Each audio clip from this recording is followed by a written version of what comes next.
The day is finally upon us. The 2014-15 NBA season tip-off is just hours away, and there's a lot of great storylines heading into this season. KD went down to injury. Paul George went down to injury. How will this affect both the Thunder and the Pacers?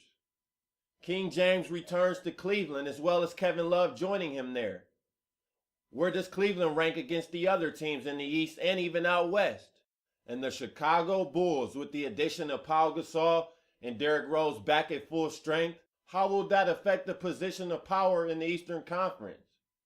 All that and more next on the Best Damn NBA Preview.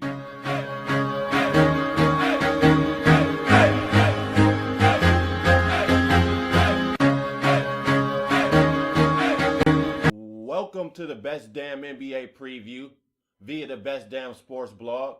And I'm not going to waste very much time. I'm going to just get right into this upcoming 14-15 season, starting off with the horrific injury to Paul George and what does this mean for the Indiana Pacers, who currently have David West out as well and George Hill.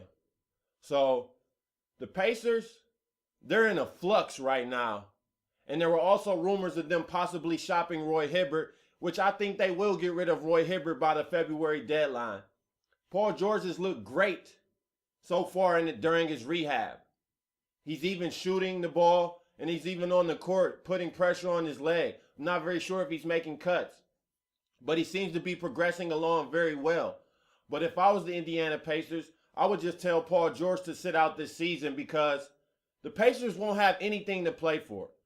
I'm telling you, they will be at the bottom of the Eastern Conference. Not the bottom, but they will be a part of the bottom three in the Eastern Conference. Welcome to the Rodney Stuckey Show in Indiana, because that's currently what their team consists of. They also even have C.J. Miles injured, who they also just picked up. I mean, this Pacers team, it's just sad to see them go from the top to the bottom from one fluke, horrific injury. Now, as I move on, Kevin Durant had a Jones fracture, which he had surgery on. And there are reports that OKC will not rush Durant back. So he could possibly be out for the rest of this year, meaning 2014. But for argument's sake, let's just say he'll be back by December 25th, Christmas Day. The Thunder will probably have about 20 to 30 games without Kevin Durant if he was to return Christmas Day. And this gives Russell Westbrook the green light that he has been waiting to get. Will be the Russell Westbrook show in OKC. And I'm interested to see how they will look. It's a possibility they will be great. It's a possibility they'll be average. And there's a possibility that they'll be below 500 with Russell Westbrook at the helm. We just don't know.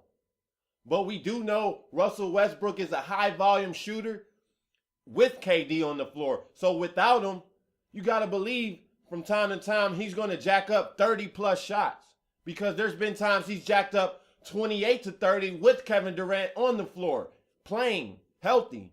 And I also thought OKC did a disservice to Durant and Westbrook as well by not signing a much better player than Anthony Morrow. There were a lot of free agents out there, such as Trevor Ariza, I think would have been a great fit in OKC because he can play defense on the perimeter and he can hit corner threes. And outside of Kevin Durant, I would say the Thunder do not have a great three-point shooter. The next best might be Jeremy Lamb. Oh, no, excuse me. Anthony Morrow is a good three-point shooter. But will he really see the floor? Because I highly doubt it. I really do. He's not a good defender. He cannot create for himself. So I don't see him really having an impact on his team. Now, I do believe Reggie Jackson will step up in KD's absence because he played very well towards the end of last season. But in these games without Kevin Durant, I think the Thunder, they'll be just a little bit above 500. I say if they play 25 games without Durant, they'll be around 14 and 11. I don't see them being a juggernaut how they were when Kevin Durant was the lone star on the team when Russell Westbrook was out with injury. I don't see Russell Westbrook having the same effect. but we'll see.